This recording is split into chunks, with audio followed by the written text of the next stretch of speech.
Army chief کا national farmers convention سے تاریخی خطاب۔ آرمی چیف کا کہنا تھا کہ قوم سے مل کر ہر قسم کے مافیا کا خاتمہ کریں گے۔ سوشل میڈیا پر ہیجان، مایوسی اور افراتفری کا ماحول پیدا کیا جا رہا ہے۔ جھوٹی خبروں سے ایسا تاثر دیا جا رہا ہے جیسے ریاست اپنا وجود کھو رہی ہے۔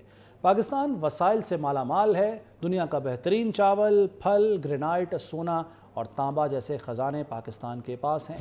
گرین پاکستان انیشیٹو کی آمدن کا بڑا حصہ صوبوں کو جائے گا، باقی حصہ کسانوں اور زرعی ریسرچ کے لیے رکھا جائے گا۔ فوج کا کردار صرف عوام اور کسان کی خدمت ہے۔ پاکستان کے بارے میں افواہیں اور منفی باتیں بتائی جا رہی ہیں۔ آپ کو پتہ ہونا چاہیے کہ کلمے کے نام پر 2 ہی ریاستیں قائم ہوئیں۔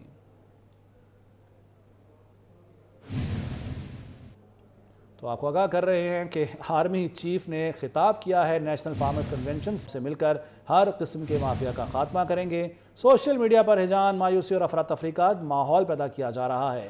جھوٹی خبروں سے ایسا تاثر دیا جا رہا ہے جیسے ریاست اپنا وجود کھو رہی ہے۔ پاکستان وسائل سے مالا مال ہے۔ دنیا کا بہترین چاول، پھل، گرینائٹ، سونا اور تانبا جیسے خزانے پاکستان کے پاس ہیں۔ مزید جان لیتے ہیں نمائندہ خصوصی احمد منصور سے۔ احمد منصور، آگاہ کیجیے۔ دیکھیں، army chief general Syed Asim Munir نے آج نیشنل فارمرز کنونشن سے جو خطاب کیا ہے اس کے جو نکات ہیں وہ سامنے آئے ہیں۔ آرمی چیف نے کہا ہے کہ پاکستان کے بارے میں افواہیں اور منفی باتیں بتائی جا رہی ہیں، لیکن آپ کو پتہ ہونا چاہیے کہ کلمہ کے نام پر 2 ہی ریاستیں قائم ہوئی، ریاست طیبہ اور ریاست پاکستان۔ یہ محض اتفاق نہیں ہے۔ پاکستان وسائل سے مالا مال ہے۔ پاکستان کے پاس گلیشیئر، دریا، پہاڑ اور زرخیز زمین ہے جس سے دنیا کا بہترین چاول، کینو اور آم جیسے پھل، گرینائٹ، سونا اور تانبا جیسے خزانے موجود ہیں۔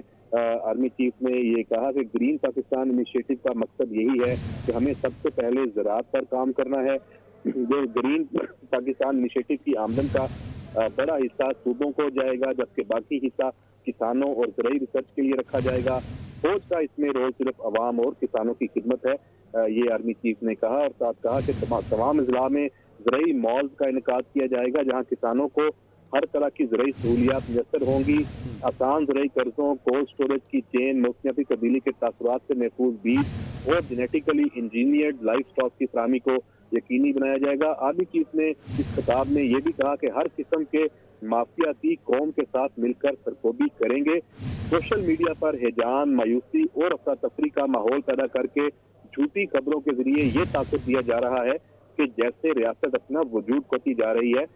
یہ army chief general Syed Asim Munir نے انتہائی اہم جو نقطہ ہے یہ اٹھایا ہے۔ اس خطاب کے دوران جو کسان ہیں وہ بار بار پاکستان زندہ باد، نعرہ تکبیر کے نعرے لگاتے رہے۔ کسانوں نے پاک فوج زندہ باد کے نعرے بھی لگائے اس کنونشن کے دوران، اور ایک بھرپور یہ ایکٹیویٹی تھی جس پہ آرمی چیف کا جو خطاب ہے یہ احمد منصور ساتھ ہی رہے گا۔ سینئر صحافی جناب سلیم بخاری صاحب نے بھی جوائن کیا ہے، اسی پر ان سے بھی بات کر لیتے ہیں۔ بہت شکریہ سلیم بخاری صاحب آپ کے وقت کا۔ سر، جو آرمی چیف کا تاریخی خطاب ہے اس میں سب سے جو اہم باتیں وہ یہ سوشل میڈیا پر جو ہیجان پھیلایا جا رہا ہے، مایوسی اور افراتفری کا ماحول پیدا کیا جا رہا ہے، کردار کشی کی جا رہی ہے، جھوٹی خبروں سے تاثر دیا جا رہا ہے کہ ریاست اپنا وجود کھو رہی ہے، اس پر انہوں نے خاص طور پر بات کی ہے۔ کیسے دیکھتے ہیں آپ آرمی چیف کے اس خطاب کو؟ جی بالکل، آپ نے ٹھیک کہا ہے سر جی، یہ بات بالکل درست ہے۔ میرے خیال سے یہ شاید سیاستدانوں کو یہ بات اس طرح سے کہتے ہوئے شرم محسوس ہوتی ہے یا غالباً وہ جرات نہیں رکھتے، لیکن جو سوشل میڈیا کے اوپر ہیجان برپا ہے اس کے بارے میں کوئی دو رائے نہیں ہے۔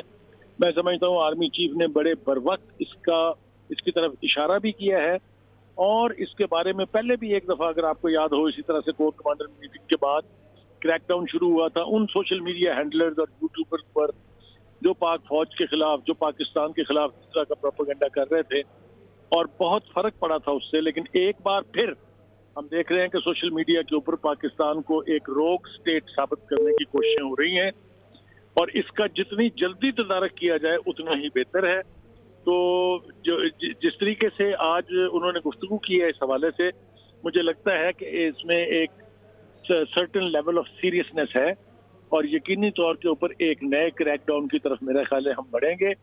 یہ بہت ضروری ہے اس لیے کہ پاکستان کی ریاست کے بارے میں، اسٹیٹ کے بارے میں، اس کے کانسٹیٹیوشنل جو انسٹیٹیوشنز ہیں ان کے بارے میں جس طرح کا زہر پھیلایا جا رہا ہے، یہ نہ پاکستان کے لیے بہتر ہے نہ پاکستانی قوم کے لیے، اور خود وہ لوگ جو اس کا حصہ بن رہے ہیں ان کو بھی یہ سمجھ ہونی چاہیے کہ یہ ان کے بھی حق میں نہیں ہے۔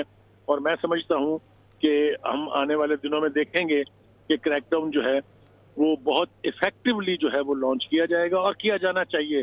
میرا نہیں خیال کہ اس کو آپ آزادی صحافت کہہ سکتے ہیں یا آزادی رائے کا نام دے سکتے ہیں. یہ سارے جو ٹائٹلز ہیں اس کے تحت ملک کی جو ریاست کی جو بنیاد ہے اس کے خلاف سازش کرنے کی اجازت نہیں دی جا سکتی، چاہے وہ کسی ایک سیاستدان کے حق میں ہو، کسی پارٹی کے حق میں ہو، فورن انفلوئنس کے ذریعے ہو. ہمیں معلوم ہے اچھی طرح سے کہ یہ فنڈنگ کہاں سے ہوتی ہے. ان سارے یوٹیوبرز کو، سوشل میڈیا ہینڈلرز کو جو ویسٹ میں بیٹھے ہیں، جو انڈیا میں بیٹھے ہیں، آپ حیران ہوں گے سن کے. آج ہی ہمیں یہ بھی بتایا گیا ہے کہ 250 کے قریب ایسے اکاؤنٹس ہیں، مشاہد حسین نے یہ ٹی وی کے اوپر کہا ہے، جو ہندوستان سے آپریٹ ہو رہے ہیں. اور وہاں ہندوستان میں جو اجیت دوول صاحب کا سیل ہے وہ سب سے زیادہ ان کو سپانسر کر رہا ہے.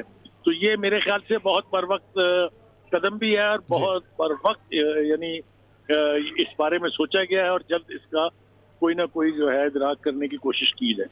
ٹھیک ہے، بہت شکریہ سلیم بخاری صاحب. اور احمد منصور آپ ساتھ موجود تھا، آپ کو بھی بہت شکریہ. ایم کیو ایم اور نون لیگ کا کراچی کے مسائل کے حل کے لیے مشترکہ جدوجہد پر اتفاق. شہباز شریف اور خالد مقبول صدیقی کی سربراہی میں دونوں جماعتوں کے وفود کی بہادرآباد مرکز میں ملاقات.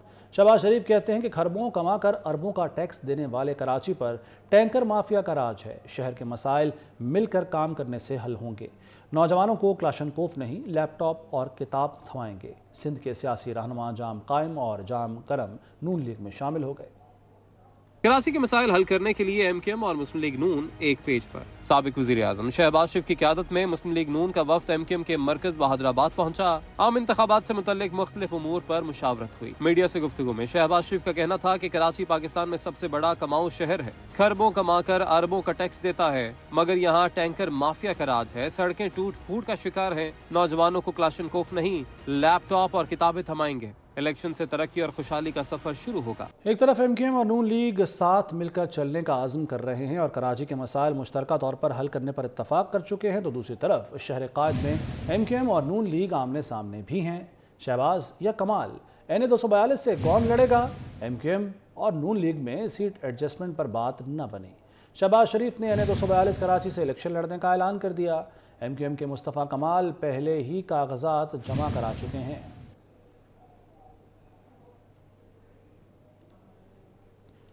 نون لیگ کسی جماعت سے وسیع تر انتخابی اتحاد نہیں کرے گی. محدود پیمانے پر سیٹ ایڈجسٹمنٹ کی جائے گی. اسحاق ڈار کہتے ہیں مولانا فضل الرحمان سے احترام کا رشتہ ہے. احترام ایک طرف ہے، انتخابات ایک طرف. سیٹ ایڈجسٹمنٹ کی جو اصولی فیصلے ہوں گے وہ قیادت ہی کر سکتی ہے. میں تو آپ کے اس پہ کوئی کیٹیگورک کامنٹ نہیں دے سکتا. یہ براڈ ایڈجسٹمنٹ کہ جی پورے کا پورا الائنس ہے اور پورے پاکستان میں اس طرح کا کوئی ارینجمنٹ کسی پارٹی سے نہیں ہے. مولانا فضل الرحمان صاحب کے لیے بہت عزت احترام ہے. ہم نے بہت وہ ہماری اس پی ڈی ایم کی حکومت کا حصہ بھی تھے اور ہم نے اکٹھے کام کیا. انشاءاللہ دیکھیں احترام ایک طرف ہے، الیکشن ایک طرف ہے، اور اس میں اپنی پارٹی کے لحاظ سے اپنی ذمہ داریاں، لیڈرشپ کی جو ذمہ داریاں ہیں اس کو نبھانا ایک طرف ہے. تو تینوں چیزوں کو بیلنس کرتے ہوئے ہم آگے بڑھیں گے اور انشاءاللہ کوئی اس میں گھبرانے کی ضرورت نہیں ہے. سابق ایم کیو ایم رہنما رضا ہارون اور انیس ایڈوکیٹ جالے بن گئے. آصف زرداری سے ملاقات میں پیپلز پارٹی میں شمولیت کا اعلان کیا. سابق صدر نے دونوں رہنماؤں کو خوش آمدید کہا. ملاقات میں شہر قائد کی ترقی، خوشحالی، قیام امن پر گفتگو ہوئی. آصف زرداری نے کہا کہ پیپلز پارٹی کا چارٹر آف کراچی شہر پر دور رس اثرات مرتب کرے گا. پیپلز پارٹی کراچی والوں کی جماعت ہے. آصف زرداری نے کراچی کے مستقبل کو دبئی سے تشبیہ دیتے ہوئے کہا، ہم چاہتے ہیں پوری دنیا سے سرمایہ کاری کراچی آئے. چیئرمین پی ٹی آئی کو بلہ پھر چھن جانے کا خدشہ. Chairman P T I barrister Gohar Ali Khan کہتے ہیں کہ بلہ واپس لیا تو 227 نشستیں کسے ملیں گی؟ الیکشن شفاف نہیں ہوئے تو جمہوریت ڈیریل ہوگی. الیکشن کمیشن اپنی ذمہ داری ادا کرے.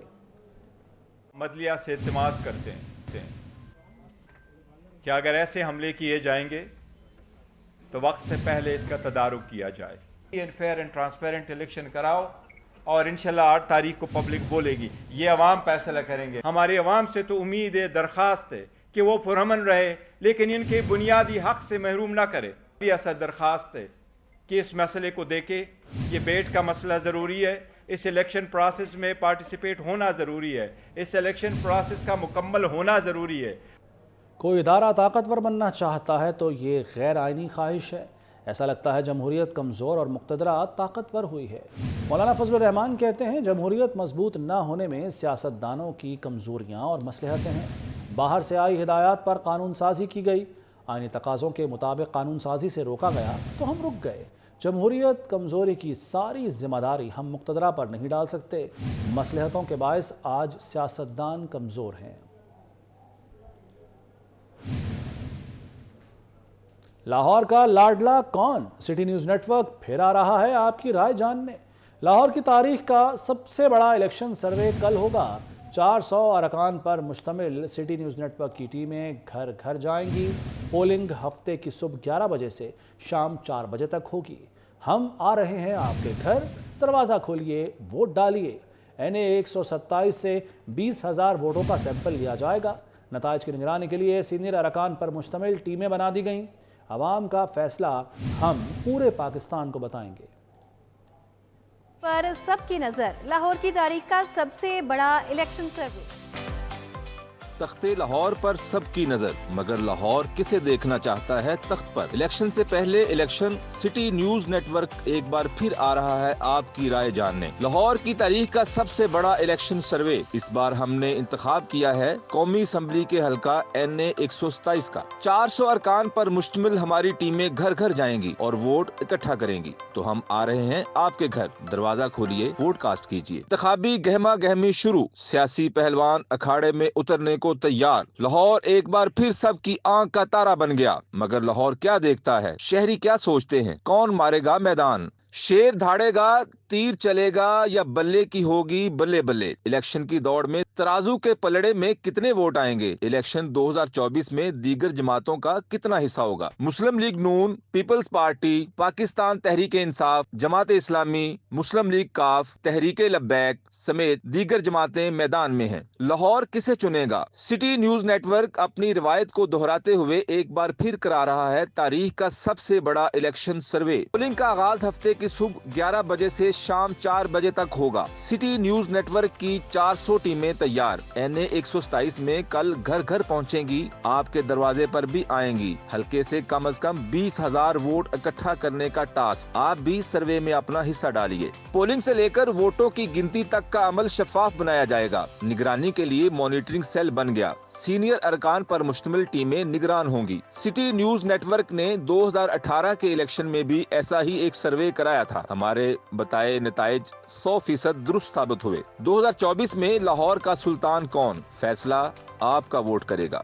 پنجاب میں دہشت گردوں کے خلاف برسر پیکار کاؤنٹر ٹیررزم ڈپارٹمنٹ کو جدید اور مضبوط بنانے کا مشن۔ CTD اہلکاروں کو جدید خطوط پر تربیت ملے گی۔ وزیر اعلیٰ پنجاب نے CTD ٹریننگ اسکول کا افتتاح کر دیا۔ محسن نقوی کا محکمہ انسداد دہشت گردی کو ٹیکنالوجی اور سہولتیں دینے کا اعلان۔ CTD کی کارکردگی کو بے مثال قرار دے کر دہشت گردی کے خلاف اراول دستے کے کردار کی تعریف۔ افسران اور جوانوں کو ہیرو قرار دے دیا۔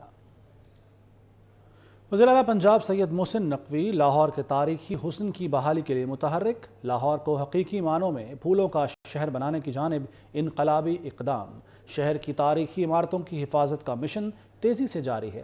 وزیر اعلیٰ نے خصوصی رکشے میں بیٹھ کر شالامار باغ کا دورہ کیا، باغ کی صورتحال کا جائزہ لیا۔ شالامار باغ کی پرانی حیثیت بحال کرنے کا عزم۔ جلو پارک اور بوٹینیکل گارڈن جلو کا بھی دورہ کیا۔ لاہور کو حقیقی معنوں میں پھولوں کا شہر بنانے کی جانب انقلابی اقدام۔